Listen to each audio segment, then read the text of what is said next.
I got interested in this topic when I was in seminary already, and I had worked in the political area for a few years. I had been a history major in college. I thought a lot about theology.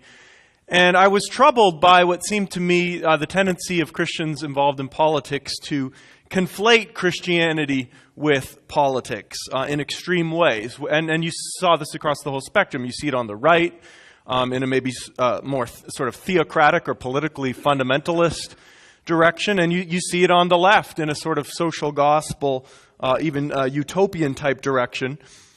You also see it in a sort of separatism that we might associate with sort of neo-Anabaptism. And I thought there ought to be a better Christian approach, one that would lead to perhaps a more humble, a more servant-like, a more civil kind of Christian engagement. And I also wanted to learn more what the older Reformed theologians had to say about this.